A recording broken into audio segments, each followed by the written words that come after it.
Hello, hello, everyone. There's this fun moment where folks are joining and connecting to audio. So I know that you officially can't, you might not be able to hear us, but we sort of have to fill. We don't officially start until everybody is connected. And I know we'll get some folks popping in here kind of one by one too. I will keep letting those folks in, but we'll go ahead and get started. Good evening, everyone. My name is Ginny and I'm with Anderson's Bookshops. We're so excited to have you with us tonight. One of our last events in November, because November is sort of somehow already almost over, which I don't know how that happened, but hope everyone had a great holiday weekend and are ready to dig into some fantastic new books coming out tomorrow. But before we get into the detail of our event tonight, I just want to take a moment to say thank you for being with us, to take the time to talk books with us.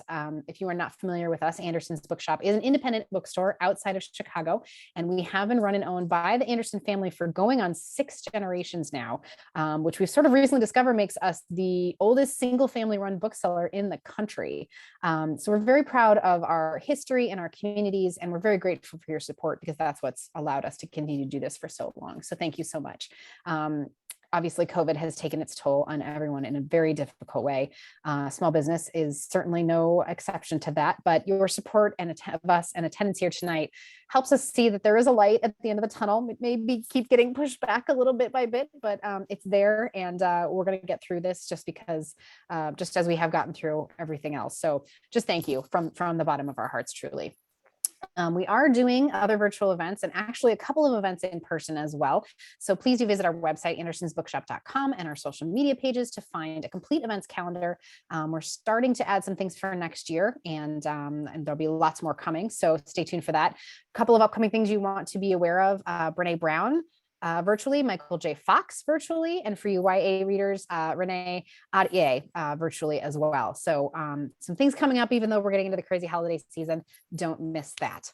As a quick accessibility note, we have turned on the live transcript feature. So if you'd like subtitles or a full transcript as provided by Zoom, you can choose that using the live transcript or the CC button at the bottom of your own screen. But today we're so happy to be celebrating the birthday eve of Killer Content, the newest book from Chicago's own Kiley Roache. Welcome, Kiley. We're glad to have you. Thanks. It's so great to be here. Yeah, we've hosted Kiley in person a couple of times for her previous books. And of course, this one has to be virtual, but we're still going to, I know you're not in the area any longer. We're still going to claim you as one of our own originally. Kiley is an author and a journalist. Her novels include Frat Girl and The Dating Game, both of which were launched at Anderson's, I believe.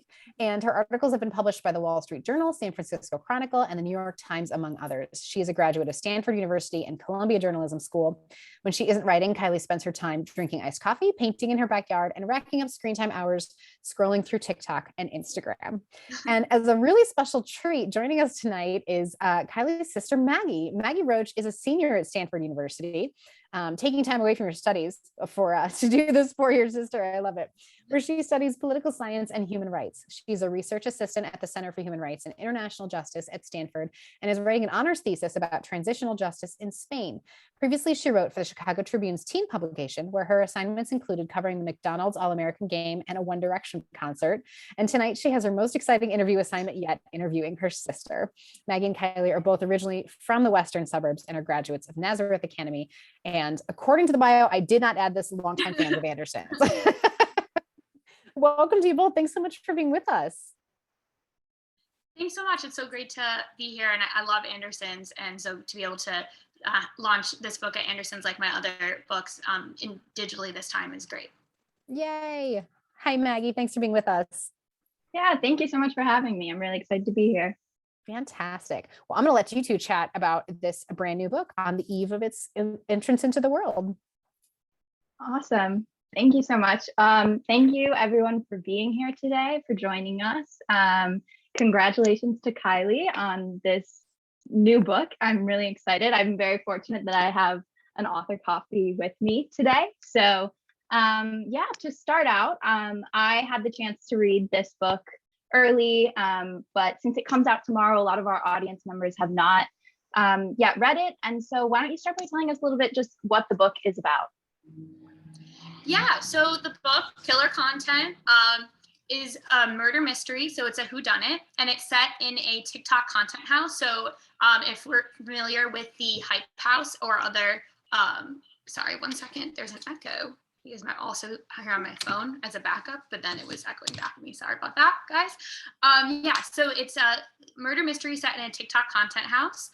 So basically, 6 teenagers who are all famous on TikTok, living in a house together, making content and posting videos, and then one of them ends up dead in the infinity pool, and the other 5 are quickly become the prime suspects. Awesome. And so where did the idea for this book come from? Yeah, so the idea for this book actually came right when I moved home for the pandemic, and I was talking to our little brother Ryan. For a while, I'd been like thinking a lot about like my own use of social media and just how social media theoretically makes us more connected, but then often we feel kind of more alone in the different like pressures of social media. So that kind of idea was rolling around in my brain, and then I was talking to my little brother, and he was explaining to me the idea of these like TikTok content houses. And I was thinking about, and he was saying like, yeah, they all live in the houses together. They're friends, but they like live together and they make videos. And I was listening to him say this, and instead of being like, oh, that sounds glamorous and awesome, which in some ways it is, I also was like, that sounds like Lord of the Flies. And then that's when I had the idea, well, what if someone was dead? And that's kind of unfolded from there. But it really became a way to think about the way that we all feel with social media. Sometimes I feel that, you know, you can feel the sense of the person you're curating and creating on social media isn't necessarily yourself, and the people you're seeing aren't necessarily like they're your friends in real life. It's like a version of them that they create for online, and how that kind of makes us feel more alone. And so I was thinking how much more intense those feelings would be if social media was your job, and if you lived with people who it was also social media was their job, and they were your friends but also your competitors, and how to navigate that. And then navigating that at like 17 years old, 16 years old, I thought would just be a lot. So I thought I wanted to kind of engage with those ideas. Awesome. And I'm really curious about what kind of the brainstorming and writing process looked like for this book, especially since it's a murder mystery. I imagine it must be kind of complicated that you have to, as the author, you know how it ends, but you're trying to plant seeds and dupe your reader throughout. And so how did you kind of approach writing a murder mystery book like this one? Yeah, it's interesting because this is my 3rd book, but my first murder mystery. So I think, Maggie, you probably remember that when I was writing this book, I had all these note cards that I wrote down. They were color coded by what character POV it was. I put little stickers on them, color coded, depending on like what details were learned in the scene. And I started making them on a whiteboard, but then I ran out of room, and I was living at home in my dad's house at the time in Chicago. So I then, in his basement, there was like a long wall where I was putting them all on the wall, and it just kept growing, and I moved them around. So that was really interesting because in the past I've been a little bit more of a pantser, as they say, like write by the seat of your pants, than a plotter.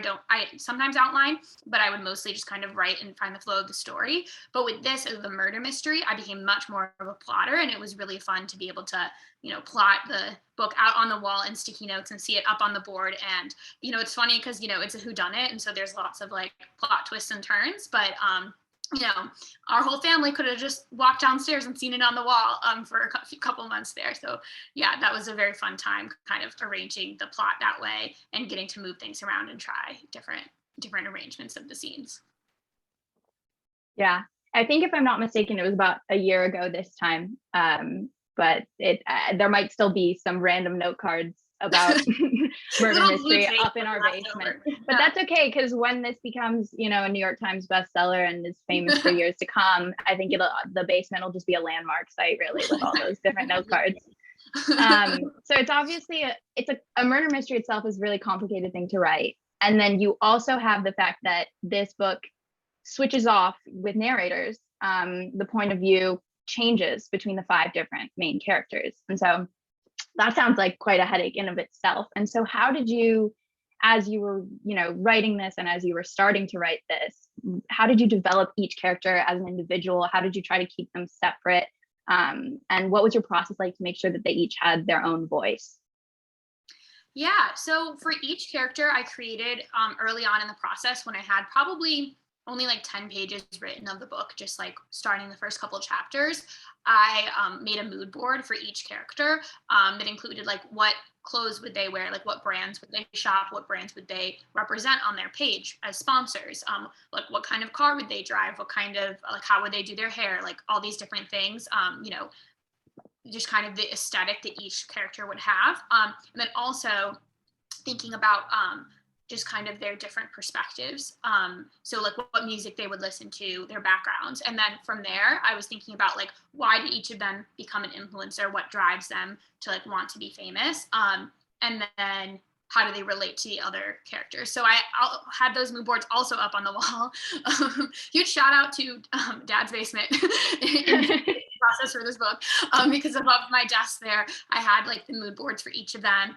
And then as I was putting together my writing playlist, I was thinking about like different songs that represented different characters and, you know, different styles of music they would listen to as I tried to like develop each of their voices. So it was interesting because the question started with, okay, who is this person?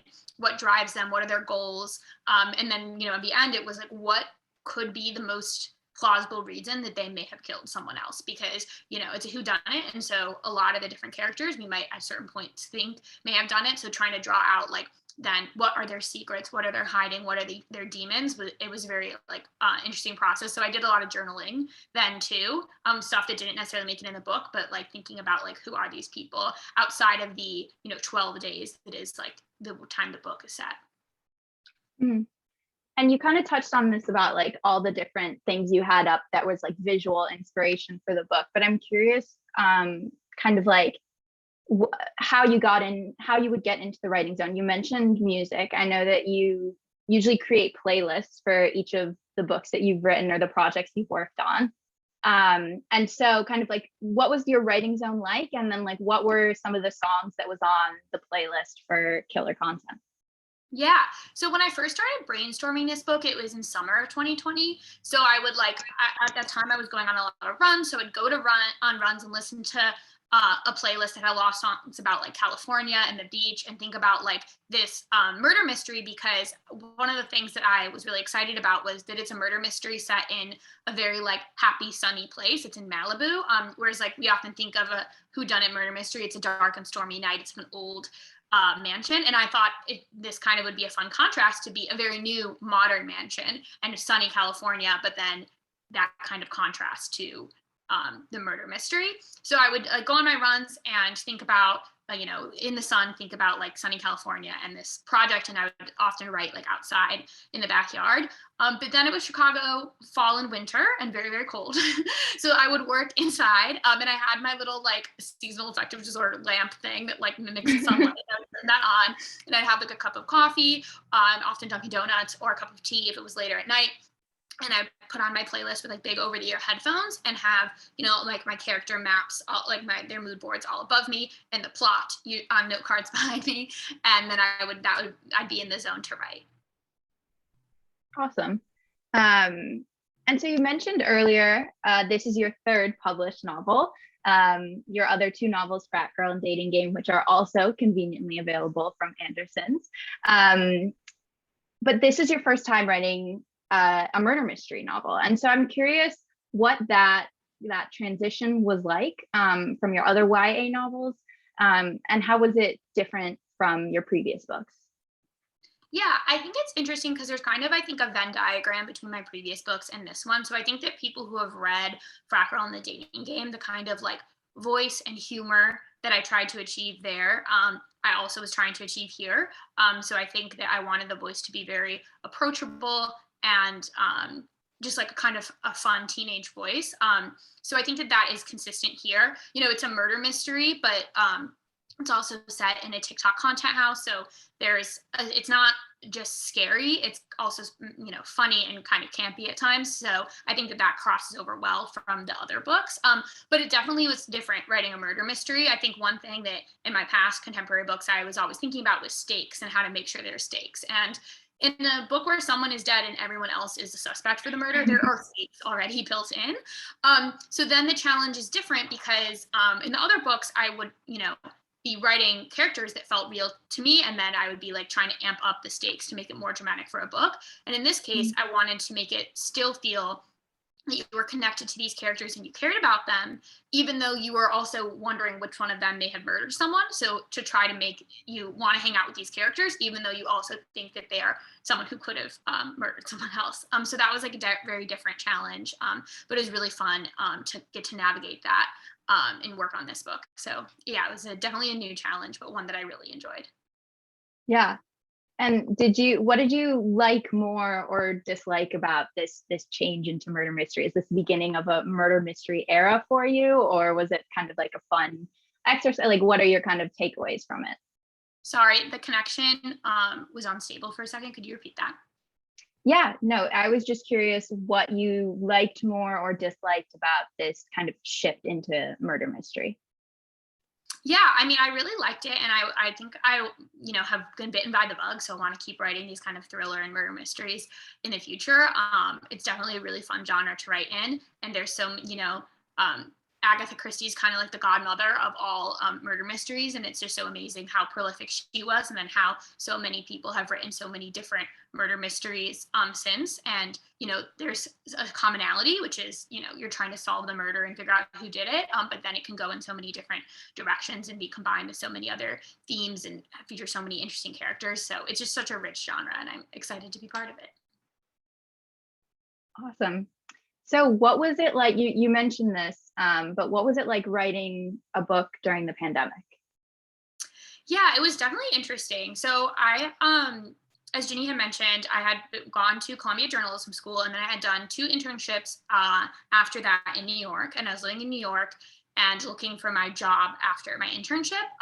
And then the pandemic happened, and I moved home to Chicago, and I was like looking for a job and like thinking about writing another book, but I was like feeling kind of lost.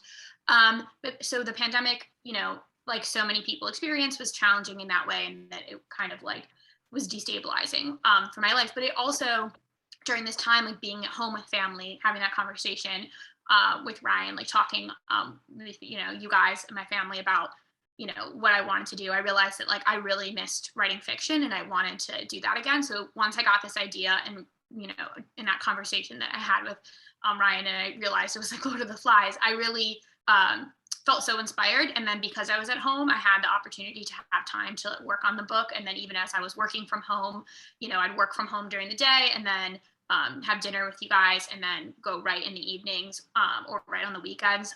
So it was definitely difficult writing in a pandemic because pandemic Chicago, you're inside all the time, and so it's easy to be kind of stir crazy. And it's also easy to be wanting to watch TV on the large screen instead of write on the medium-sized screen, or to watch TikToks on the little screen. But generally, it also like being able to escape into this murder mystery world, and to be able to like be at home and talk with you guys as I was like showing you the different note cards and how I wanted to move them around and get your advice. It was really a blessing. So yeah, definitely difficult to write a book in a pandemic. But I was very fortunate also to be able to have the time to dig into this project during that time. Yeah. So we talked a lot about your brainstorming and your writing process, but I'm curious also about the revising process. So what was it like working with your editors to revise this book? Yeah, so this was a really, really exciting project because I had got to sell it on proposal. So I had written about 50 pages of it, and then I got to have some input from my agent and my editors then, which was really great. And it was just such an honor because I got to work with Wendy Loja and Allison Romig, who are both amazing editors. And Wendy edited Sister of the Traveling Pants. She edited everything. Like, she's just amazing and legendary. And working with Allison was amazing. She got it just like from the beginning. I remember in her edit letter, her talking about the Britney Spears documentary and this kind of idea of like a young woman in the spotlight, and how people think their lives are envious, but they're also can be very stressful and troubling. So it was just so great for Allison to get it right away, and Wendy to get it right away. And they're both just amazing editors. And what was really cool with this book is that I usually am like, I love drafting. And we did a big revision on this book with their input after their edit letter. And it was great because my favorite part of the process often is when I have an idea and I'm like, maybe like 30 or 40 pages in, and anything can happen in the story, and I can brainstorm and kind of just like see the different paths that the story could take. And with this book, I got to really do that twice, because I did it once, and then, I think the draft I turned in was like 100,000 words. And then the final book is 80,000 words, and there were scenes added. So there was like a lot cut and new things added. And I got to have that exciting, like, where should we take this? What should happen? twice. So once alone, and then it was even better the second time to be able to do that with the help of Wendy and Allison. So yeah, it was a really, really fun revision process for this book. And yeah, it was really great to work with them. Yeah, that sounds great. And quite a major revision process too. And so kind of bouncing off of that, I'm curious, what was the hardest part of writing this book, and what was the most fun part? Yeah, sorry to cut out for a second, but did you say what the like most fun part was, and then the first part was what was like the trickiest part? Yeah, like the hardest part. Yeah. So I think kind of like what we touched on earlier, one of the hardest parts was the murder mystery whodunit element of it all, particularly the different perspectives. And remember, because I wrote a couple of scenes while drafting where people knew things that then I realized later they didn't know that yet. Because, there's a murder mystery, and then there's also through flashbacks, a lot of different people's secrets and betrayals and dramas that are leading to like potentially this kind of explosion of all that drama at the climax of the book. So trying to keep track of who knows what was definitely tricky. And so that's where the note cards definitely came in as helpful. And yeah, there was one time where I was like halfway through a scene and then just deleted it because I was like, this person doesn't know this thing that they're talking about. They haven't found out yet. So then I was like, that can't go there. So yeah, that was probably the hardest part. Ironically, the most fun part also was that everyone had these like different secrets.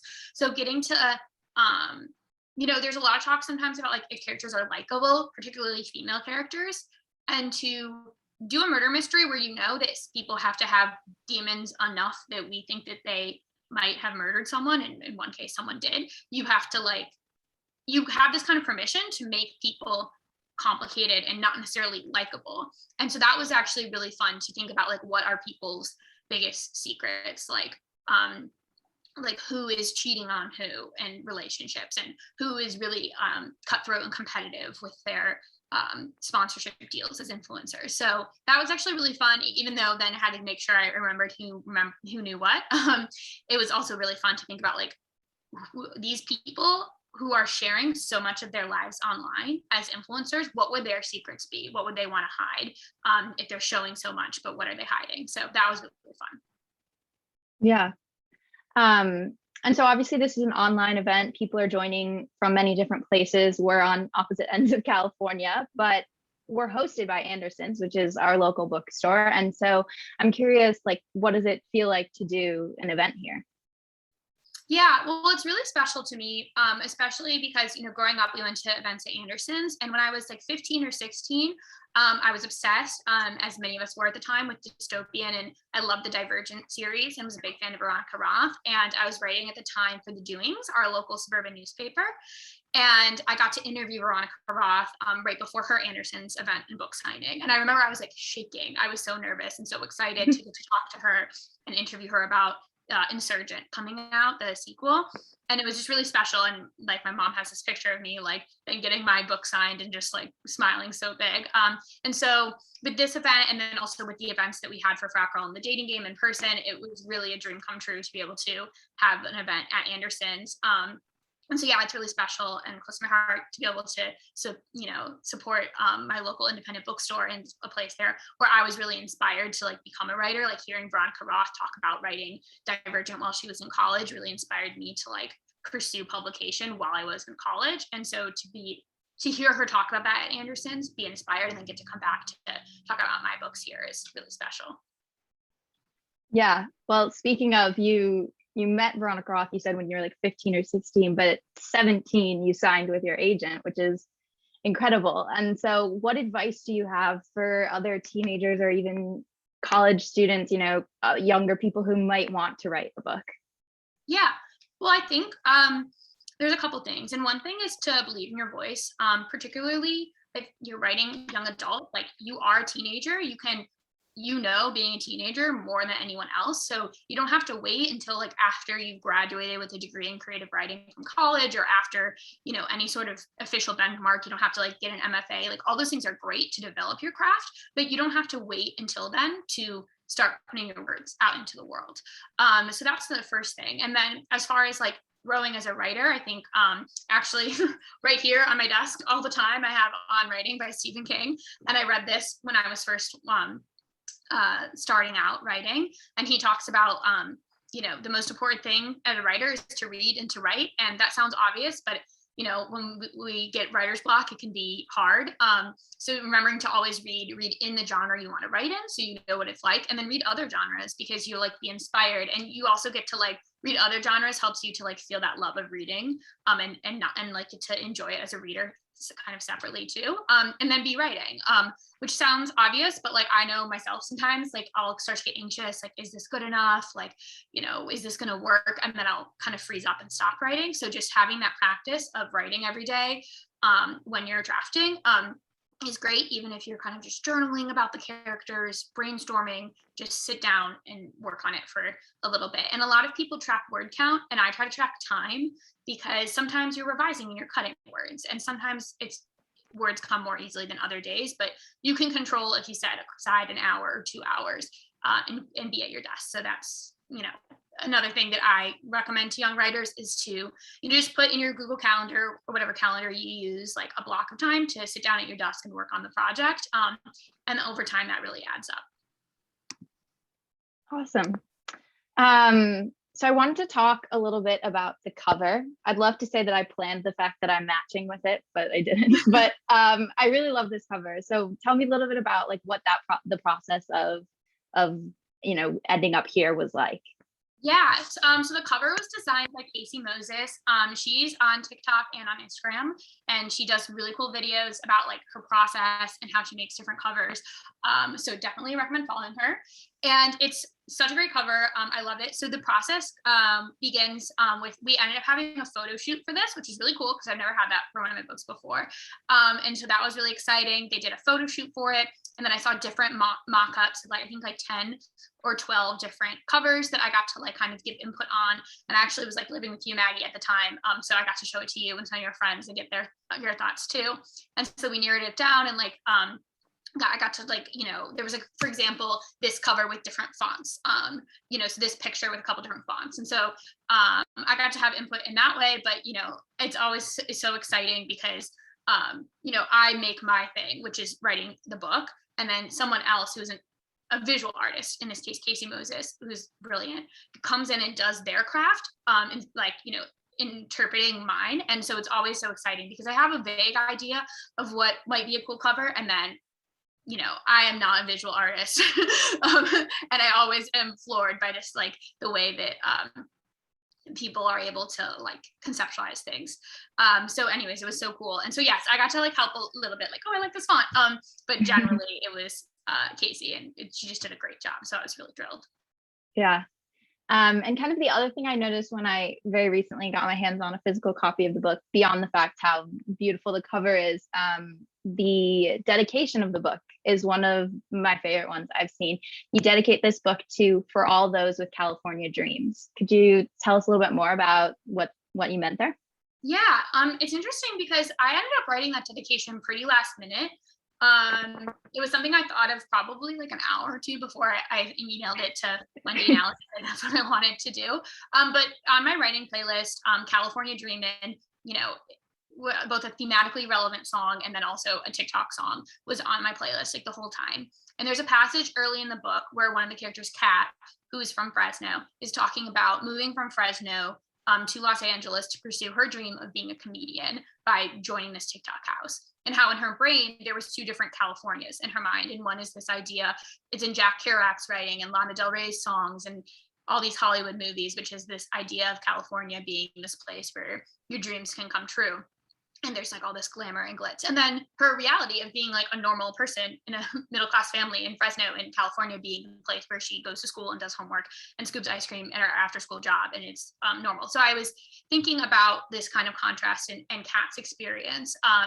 And with this book, I'm obviously, in some ways satirizing and criticizing some of the bad things about social media, but I also have so much respect for people who are content creators and who make earnestly that leap to be like, I want to like create content that connects with other people, and I want to like entertain and inspire.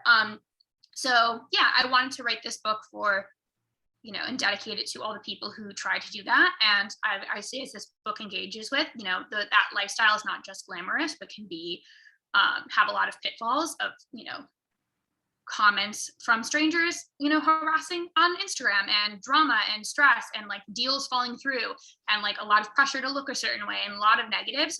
But at the end of the day, it's the endeavor to move somewhere new, to try to follow your dream, is a really admirable one. So I wanted to dedicate it to all the people who are doing that. Yeah. And I think also, just kind of when you were talking about that passage from one of the characters, it just kind of, for me, reminded me of like, and I obviously am a very unbiased observer here, but one of my favorite things about your books is that like the plot itself always has an incredible hook. And it's really interesting, whether it's a murderer in a TikTok content house or a girl rushing a frat, like, and it's exciting and interesting, and it pulls the reader in. And as you're reading and following this cast of characters, there's always these really beautiful moments of like commentary on society and on, the major issues underlying, especially for young people, which are your characters in your books, that are under the surface for them. So I think that you do a great job yet again in Killer Content of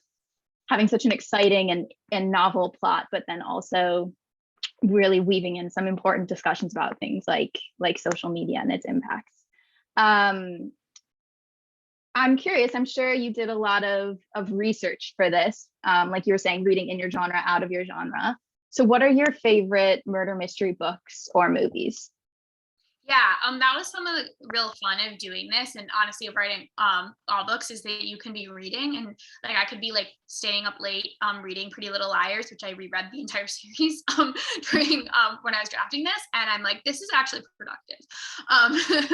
So that was so great. So yeah, I reread the whole Pretty Little Liars series. It's so good. I mean, I was reading it during the pandemic, and I didn't have one of the books. And so I was like waiting, like, as we know, there's been supply chain issues during the pandemic. And so I was like waiting for it to arrive. And like, I had like 20 pages left of the book before, and I was like trying to like ration the pages because I was like so excited to read the next one. So that was great to read Pretty Little Liars again. And then also by the author of Pretty Little Liars, along with Lila Buckingham, an influencer, they wrote together a book called Influence, which is awesome. It's about it's like Pretty Little Liars meets Instagram influencer. So, kind of a companion to my book in that way. And so very similar. And it was great to like read that. That came out, I think right after I had finished the revision. So I was like getting to like be, take a breather from the book and then read this book, which was great to kind of get to stay in that world. I love One of Us is Lying. That was one of the main inspirations for this book. So that's Karen McInnes. And it's The Breakfast Club meets murder mystery. And she actually has another book coming out this week. And there's a sequel to her book called One of Us is Next. And then this one, I think, is called You're Next. But so yeah, I love her writing. As far as movies, I watched Gone Girl again while I was working on this, which is one of my favorites. And recently I watched The Only Murders in the Building with Selena Gomez and Steve Martin, and that was just really great. So yeah, those are some great ones. I read some Agatha Christie, some of the classics while working on this as well. So yeah, I could go on and on about murder mysteries. I love them. Yeah, and so then the other kind of like inspiration and very topical part of the book here, obviously, is TikTok. And I should shout out that Kiley is on TikTok if you want to put your account in the comments. But not only is Kiley on TikTok, but the content house from Killer Content is also on social media. So she's doing some really fun posts from that account. But who's your favorite creator on TikTok? Yeah, there are a couple that I really love. There's a creator named Mary Skinner who's great. I love Tinks, Christina, who is also a Stanford alum. Eli Rollo is at The Jar is her at, and she does some great content about like being like a young person, being in your 20s. She has like a whole theme she does about rules. It's like rules for Sunday, rules for Thanksgiving, rules for different things, and they're always like kind of like fun things to do, and different like great like habits and stuff. So she's hilarious, and I love her content. But yeah, I'm on TikTok all the time, scrolling. Every time I get my screen time notifications, I am surprised about how much there are. And then every week it happens again, and I'm surprised again that I spend like 2 hours a day on TikTok. So yeah, I love it so much. And those are just a few of the people that I love to follow. Awesome. And then kind of the more or less last question I had before, I know we have some questions in the chat, and if anyone has any other questions, feel free to submit them now or in the coming minutes. But kind of the last thing I wanted to ask you, the book comes out tomorrow. For you, who is the ideal reader for this book? Yeah. So I was thinking about this a lot, and usually when I am writing, I'm trying to think about like who I'm writing for. So in one way, the dedication, I'm hoping that people who do work, or like work either full time or on the side of school or work as an influencer will enjoy this book. But I think really that the ideal reader for this book is someone who like I've experienced this a little bit, which is that I was a big reader when I was younger, and then as I got older, I started to spend more and more time on social media, and I to some extent, like when I was in college, like didn't read as much, and then I got back into it. I remember my like junior year of college, I read the Simon versus the Hope of Same Agenda, which is the Love Simon inspired book, and just reading that like reminded me how much I loved reading, and then I started reading a lot more again. So I'm hoping that anyone who has loved to read and maybe hasn't read as much lately and is maybe spending more time going through TikTok, which I would be guilty of sometimes too, might encounter this book because of that love of TikTok and then get back into reading. So that would be ideal. But anyone who loves any type of pop culture, ranging from Agatha Christie to like TikTok and the Hype House, I think would like this book. So a broad audience, but I think like the most special would be if someone gets back into reading by reading this book. That would be like a dream. Yeah, that's awesome. It's a really cool sentiment. Okay, I think Jenny maybe is going to take over to lead us to the chat. Yeah, hi. Thanks so much for chatting, you guys. It's really interesting to have the perspective of like, Maggie, you knew the answers to some of those questions already. You're her sister, but thanks for sharing that perspective. And I love that you're both writers, so you can ask really great questions and answer them. Okay, well, so your editor, is it your editor? Wendy is your editor? No. Yes, she's here writing really nice things about you in the chat. Thank you, Andy. Fantastic writer and an incredible reviser. Ellie and I love the story. Every time we read it, and each draft got better and stronger and more suspenseful, which, while it is not a question specifically, I do kind of want to add a little bit to that. Is that something you felt while you were revising it, that it was, did you always feel like you were adding things and making it stronger? Were the things that you weren't sure about adding that you had to reach out to other people to sort of get their take on it? Yeah, I think that I think part of what made it, I think, feel more suspenseful as we developed the book was that I had written it because I was writing 5 perspectives and trying to like get to know and flesh out all these characters.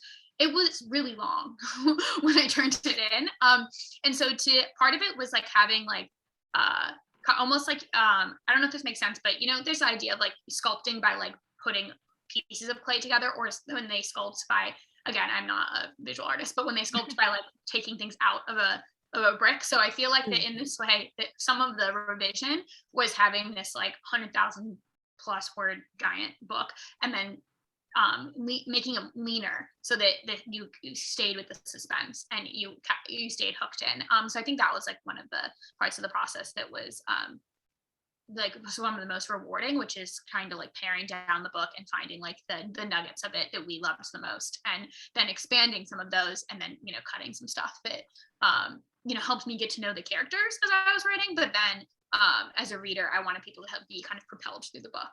So making it leaner in that way.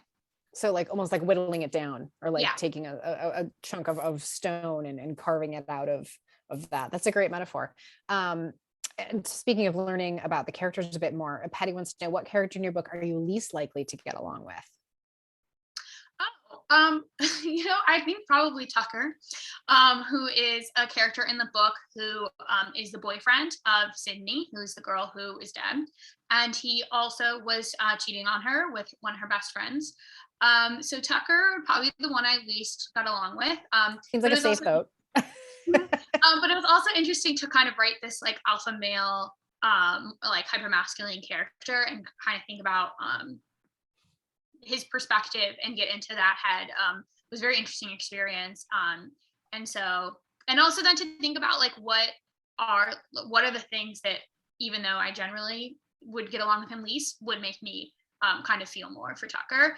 So one was that he has older brothers who are kind of, the toxic masculinity is also evident in his older brothers, and they're kind of like pressuring him to act a certain way. So then that made me feel a little bit more for him, because although like, well, I think it's also this idea of that toxic masculinity and hypermasculinity is also bad for men. Like it's bad for women, but it's also not fun to experience those pressures. So yeah, Tucker's the one I get along with least, but then it was also interesting to spend time writing from his perspective and then think about like what might be difficult about being that person. Absolutely. Absolutely. How does your journalist side influence your fiction writer side and vice versa? Great question from Robin. Yeah, thank you. That's a great question. I think there's a lot that's different, because like, especially I was working in financial journalism, so I was writing about like stocks, and it's very different than writing about very different, yes. But some things stay the same. So like I learned a ton from my editors in journalism on just like writing very clearly and concisely and paring things down. So that definitely crosses over. And then it's interesting because when I had worked at Bloomberg, I was writing about tech. So I was like aware of, like I'd written an article about meme influencers on Instagram and how they were monetizing, and just like these major deals with like JetBlue and like major corporations on like meme pages on Instagram. So I had like learned about like how it works to like I'd interviewed a lot of really great influencers who shared their time with me to tell me about like how they monetize with that, and how it started with their email and their bio, and then there was like agencies and like all this kind of way that they grow as influencers. So a lot of things I learned in my journalism career reporting on tech helped me to write up the story. And then even as far back as when I was in high school writing for the Chicago Tribune's teen publication, which Maggie wrote for too, I'd written an article back then about Tumblr actually at the time, and its effect on Tumblr and Instagram at the time were the main ones, but their effect on teen body image. So that was something I wrote when I was like 16 or something like that. And yeah, it was a theme that I've been thinking about since then. So then that kind of came up in the book as well. So I think it's fascinating, by the way, that both of you as sisters have done so much writing. And, obviously, Maggie, watching your sister because she's older, like, oh, that's an option for me, where, if, not that was the only reason you went into writing by any means, but you shared some of the same opportunities, both of you, at places, which is really interesting. What do you see happening in the worlds of journalism right now in relation to social media? I think it's been, from our side, we're seeing a little bit more of it being taken seriously a little bit by the journalism community, whereas it might not have been before. And I think, young writers like yourselves are definitely impacting that. But how do everything online is very short and chopped, right? Which is not the same as journalistic writing and other mediums. So what do you two see as the influences of social media on journalism, as both of you sort of start your careers that way? Yeah. Well, it's definitely interesting because with the growth of social media and people getting their news there, like it is like hard for traditional media. So like this teen publication that we had both written for doesn't exist anymore just because of like budgetary cuts of the Chicago Tribune. So like that stuff is definitely very sad. And then on the other hand, you do have like a lot of publications, like the Washington Post has like a huge TikTok presence, and so they're adapting to appeal to a younger audience. So we'll see. It's definitely hard because the business model with journalism and like the current landscape don't necessarily work anymore, but there's a lot totally different. So we'll see. Yeah. What about you, Maggie? Yeah, I think that I was also thinking about the Washington Post TikTok, which I've seen from time to time, but I don't know also, what kind of like level of traction that's actually bringing them. I would be curious to know. But I think the other thing that I mostly think about when I think about social media and journalism is just kind of like the impact of that so many people get their news from Twitter now, and what that's meant for like the importance of, and where the buck stops kind of with headlines, so that someone will say, oh, they'll say something and say, oh, where did you see that? And they say, I saw it on Twitter, which could mean they clicked a link to a New York Times article from Twitter, or it could just mean they saw the headline, the however many character tweet, and moved on. So I think that it's just another potential kind of like threat to and thing that can feed misinformation when it's such limited time. That being said, there is also a TikTok influencer, I don't know if I'll pronounce her name right, but Amelie Zilfler, I think is her name. And she uses her kind of following to do like videos that are, I guess, like 60 seconds explaining a lot of different, like, for example, humanitarian crises happening across the world. And so she has a following for other reasons, but uses that following to kind of try and educate her millions of followers about different crises happening around the world and things like that. So that makes it's me a think give of and like take. John Oliver, what John Oliver did, taking an issue and kind of dissecting it, but, from a place where, sort of your average person can kind of understand it a bit more. So that's really interesting. Thank you both for your perspective on that. A couple of questions specifically about the book for you, Kiley. Did you always know who the murderer would be, or did it change as the book evolved? That's an interesting question. I actually kind of knew how it would end and how the plot twist would go from the beginning, which is interesting. I don't know if that always happens, but for people writing murder mysteries, because it's my first one. But yeah, as soon as I kind of had the idea, I had kind of that overall plot, big plot twist in mind. So yeah, from right away from that first conversation where I thought about what if there was a murder in TikTok house, I kind of knew where I wanted to go with it. Right.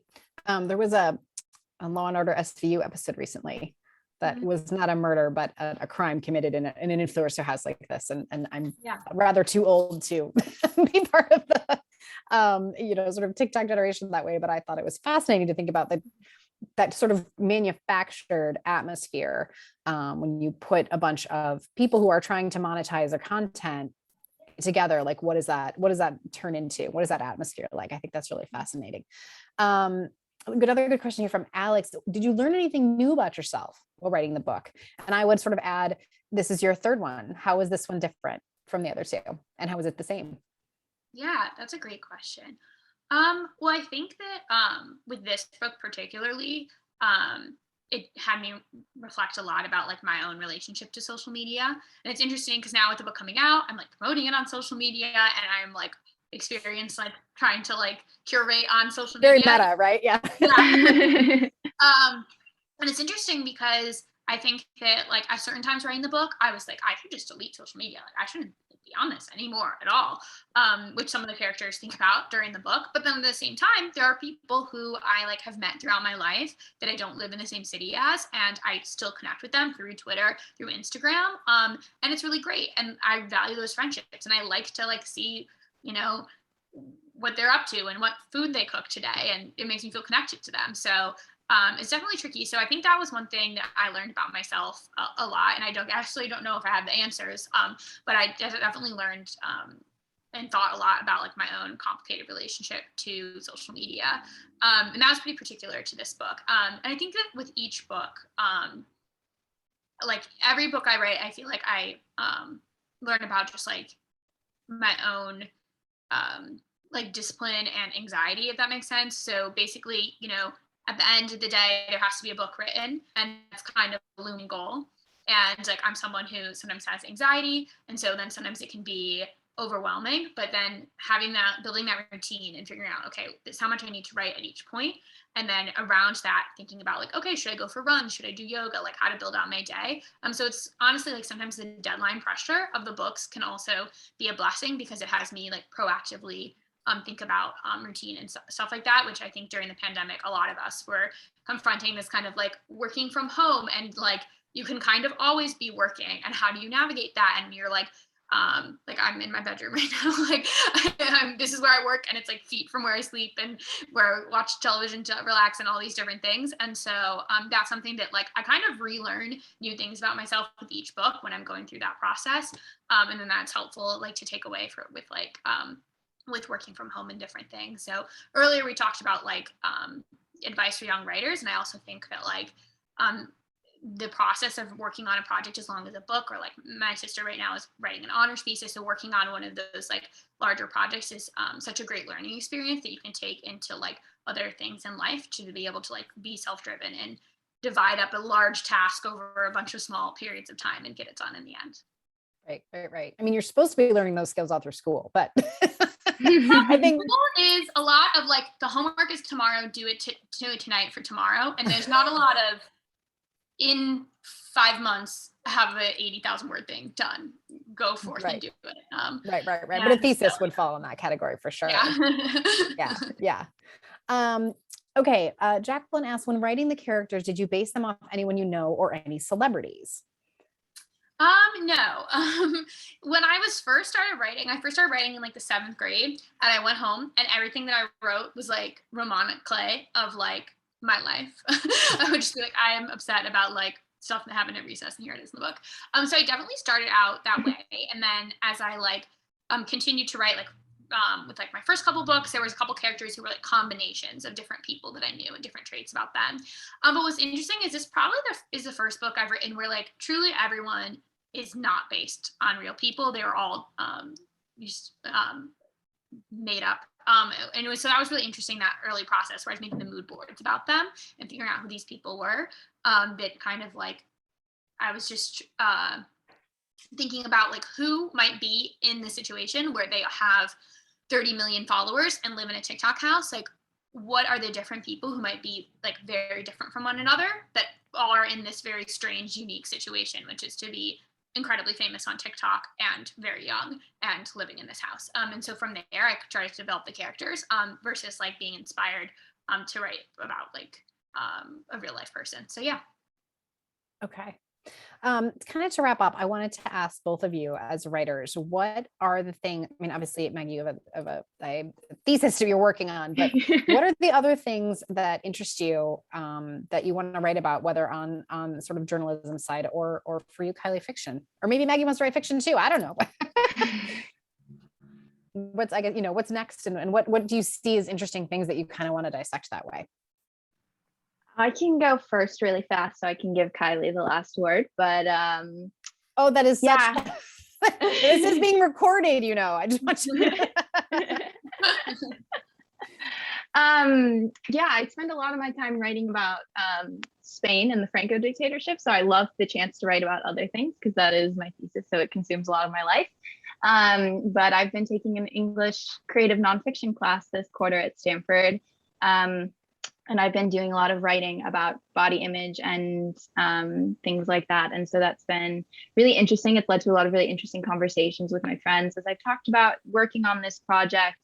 And I had an experience of workshopping my piece to a group of 15 random peers who are in my class. And that was incredibly terrifying, but it was a really cool experience. So I think that's something that I know that like throughout my life, whatever work I happen to be doing, that will be an issue I care and think about. And it's also an issue that I've found, like even just personally journaling about things like that can be really helpful. So I think it's something that I'm really interested in, and I like to read others' thoughts on it too. Yeah. Amazing. Yeah. Especially important as we're talking about social media here, and that the impact on that. Thanks. Yeah. Yeah. One thing I've been thinking a lot about is kind of old Hollywood. So with writing this book, I was thinking about like kind of modern influencers and stars, and also this dynamic of them living in a house all together and just kind of being unable to escape the pressure of their career. And so that had me thinking about like the early Hollywood studio system, and when stars would be like, you can't leave a 2-mile radius from LA, and they would be like owned by studios and could be traded to other studios, but to not pick their own projects, and kind of more like athletes, but then also just like what they ate and like who they saw, it was all controlled by these like studios. And so I'm really interested in that idea, and particularly thinking about Marilyn Monroe, and then there was the Judy Garland movie that came out a few years ago and talked about her life. So this kind of contrasted people who we think of having like very glamorous lives and are like these like very beloved figures in cinematic history, also like that kind of system and how they were like controlled by like the powers that be in Hollywood. So that's something I'm thinking about a lot, particularly from like a lens of like gender and like female stars who were like typecast and like very much controlled by these studios. So yeah, that's something that I'm thinking about a lot, particularly now that I live in LA too. So like seeing that history here. Right, right. Oh, that sounds like a great basis for a book. I would love to read your take on that. As a younger generation too, of, you weren't alive when any of that was going on, but now it's a whole different level of it, right? With things being online the way that it wasn't back in old Hollywood. So fantastic. Well, I hope we have more to look forward to from you in the world of published books, but from both of you. I hope that you continue writing and gracing the world with your words and your thoughts and your reporting, because it's really, really important to get those perspectives, especially from young women. So thank you, both of you, for doing that. Anything else either of you want to end with tonight? No, just again, thank you so much for having us. And just to say that I know that some people here already bought a copy of the book with their ticket, and thank you so much for doing that. And that if you are here with a free sign up, if you want to stop by Anderson's, there are signed copies with book plates there. And so, yeah, I'd be so honored if you guys check out the book, and particularly if you support local bookstores when doing that. That's like a double. You have my love doubly. So. Yeah. Yay. I'm just going to bottle that enthusiasm up, Kiley, and give it to everybody. I love it. Thank you so much. You're doing my job for me. Yes, I did drop a link in the chat to, if you can order it on our website, we'll ship wherever you are a signed copy of the new book, or actually I put the links for her previous 2 books, Kiley's previous 2 books as well, in case you need those for your collection.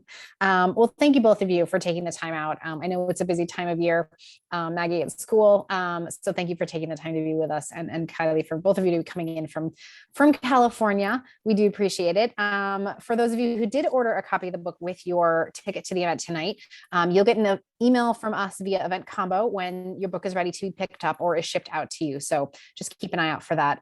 We will do the best we can. It's a bit of a busy time, as you can imagine, but we definitely want those books in your hands as soon as possible. So thank you, both of you, for your kind words about Anderson's. I know you're far away now, but we hope you'll come back and visit us sometime soon when it's safe. Sounds good. Maybe the next book we can do in person. Yeah. Sounds great. All right. Happy reading, everybody. Stay safe out there. Thanks, you too. Bye-bye. Thank you so much. Bye, guys.